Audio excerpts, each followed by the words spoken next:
R you okay? I am sorry, হঠাৎ খেয়াল করতে পারিনি। আমি তো ভেবেছিলাম এই শহরের সব থেকে বেখেয়ালি ছন্ন ছাড়া ছেলেটি আমি। এখন তো দেখছি দামি দামি গাড়িতে চড়া ব্র্যান্ডের মেয়েটিও আমার মতো বেখেয়ালি।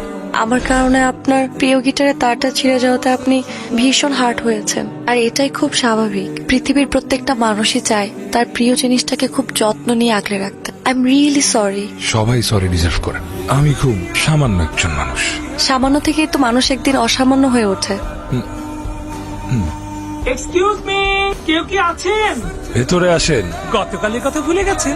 গতকাল যে আপনার তার ছিঁড়ে গিয়েছিল, সেই জন্যই আমার ম্যাডাম আপনার জন্য গিফটটি পাঠিয়েছে। আপনার ম্যাডামকে গিয়ে বলে তারের বদলে গিটার তো দূরে থাক, তারের বদলে তারও আমি ফিরিয়ে দিতাম। এক্সকিউজ মি, দেখুন এখন কিন্তু বেশি বেশি হয়ে যাচ্ছে।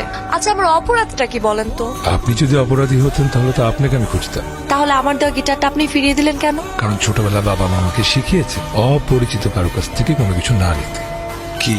এই যে পরিচিত হতে চাই, Zara. Asif, nice to meet you. দেখুন, আমি বুঝতে পারছি গিটারটা আপনার অনেক শখের ছিল।